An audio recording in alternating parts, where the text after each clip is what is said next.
everyone, this is Chris and my space is for project managers and for those who is willing to become one of these guys.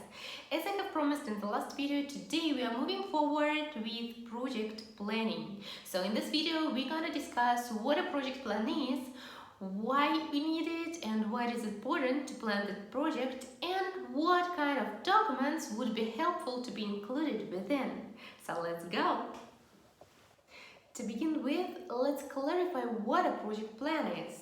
So, if we refer to one of the previous videos when we have been discussing the top 13 project management terms, I have already touched base there about what a project plan is. So, project plan is not a document itself.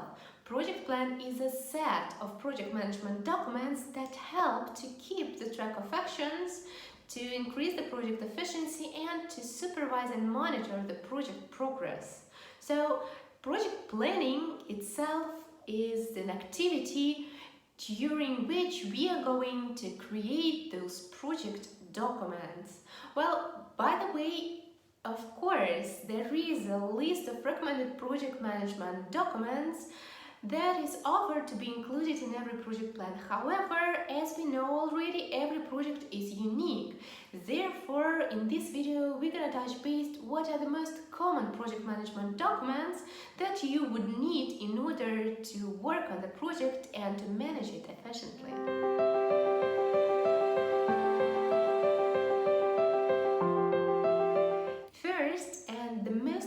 Project management document that we are going to include in our project management kit and which we have already discussed in one of our previous videos is project charter.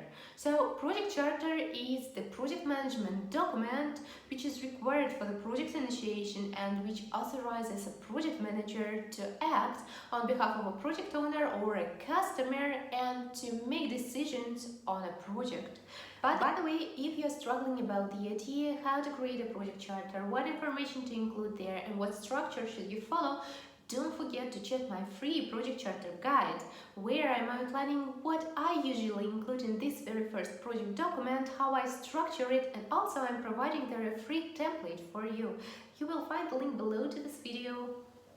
To brush it up quickly so that you can get an instant idea of what a project charter is within this video, let's just go through the most common information that should be included in this document. So usually this is information about who the project owner is, what is the contact information, whether there are any key stakeholders, of course the name of the project manager who is going to be authorized to work on behalf of the project owner, the project title, budget, if known in advance, business case, what I recommend to include there in order to understand why do we need this project.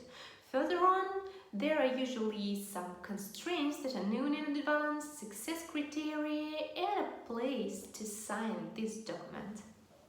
Further on, what we are going to include in our project plan is scope management plan. So scope management plan is a folder of documents which is going to contain project requirements that we have started gathering back during the project initiation, statement of work or scope of work, which is actually the same, but the difference is in the purpose of those documents. So scope of work is for internal use, statement of work is for external use, so this is something that we give to customers, and I guess I have already outlined this in one of my videos that was related to the top project management terms.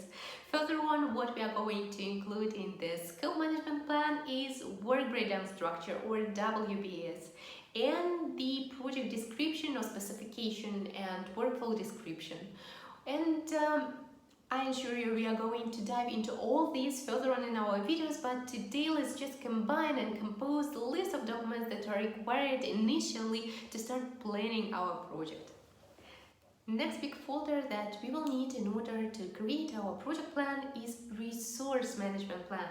And here we are going to define what skills are required in order to deliver our project, what tools we are going to use, what techniques and technologies we are going to utilize in order to deliver this project, what materials do we need, what methodologies are we going to exploit here, and also this folder of project documents is divided into two big categories, which is resource management plan and human resource management plan or team management plan.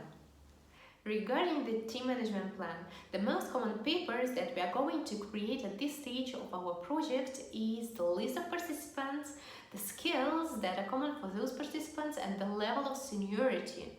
Besides, what we are going to create is the chart of responsibilities or RACI. After we have created our scope of work and the work breakdown structure, next step would be to work on the project estimates, and here comes the cost management plan.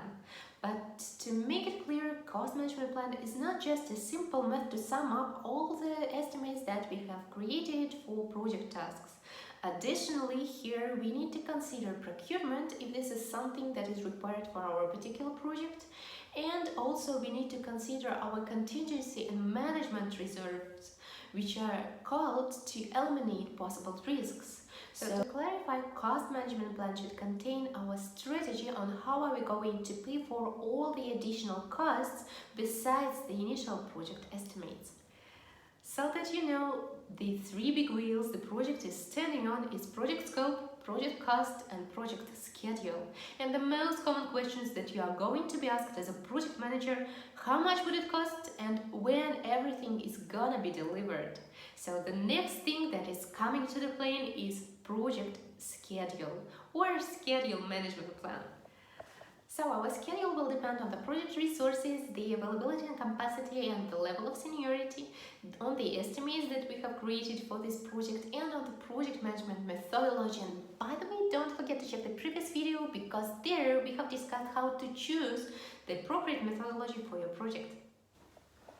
So for a project schedule, we are usually creating a timeline, let's say in a Gantt chart, or this could be a list of milestones with the delivery dates, or a schedule of project phases within the software development lifecycle. Additionally, what is good to be included in the schedule management plan is our strategy, how we are going to eliminate the possible schedule variances. This could be maybe additional resources that could be added to the project on demand, or maybe some time buffers, and this is something that we are going to work on during our risk management strategy. Now we have come to the risk management plan, and actually risk management is one of my favorite areas of knowledge. So for the risk management plan, what we usually do is we forecasting risks. So here we include the list of known and forecasted risks, the probability and impact matrix which we create after the qualitative analysis. Then we have included the quantitative analysis to know how much would it cost for us to eliminate the high probability risks. An action plan, what we are going to do if a risk is going to happen, and this is also related to the high probability risks. And also here we are including the issue log to record the risks that have finally occurred and the measures that we have applied to them in order to eliminate. Quality. Quality is extremely important. Otherwise, without quality, we are not be able to deliver anything valuable. And value is one of the major criteria for every project, you know. So quality should be built into the project. But it should be built into the process of the product delivery. And all the team and all the stakeholders should cooperate and work together in order to deliver the final product, service, or result that is of quality. So to the quality management plan, we are including the success criteria that we want to comply with in order to deliver the project that is of quality, the description of the quality verification plan, where we are going to outline the actions that we are undertaking in order to verify the appropriate level of quality, and the acceptance criteria. This is a little bit different than the success criteria, because acceptance criteria allow us to identify what is acceptable for the production. Additionally to the list of documents that we have just discussed, I would recommend adding the communication management plan, because communication is paramount. It is extremely important for every project, and the more communication is built into the project delivery process, the better it is for the project itself. We will be discussing in depth further on in our videos every process and document, so don't forget to subscribe and tap the notification bell. And now I would like to outline the very important project management document that I usually use and I recommend using for everyone here. So this is the change log. So changes are happening on project. Sometimes they're welcomed, sometimes this is something we have anticipated in advance, sometimes they are not welcomed and they have happened accidentally. In any case, what is extremely important is to write down all the changes in the change log. And in the upcoming videos, we will be discussing how to manage these changes and how to avoid any miscommunication, misunderstanding, or scope creep, which is very interesting during the project.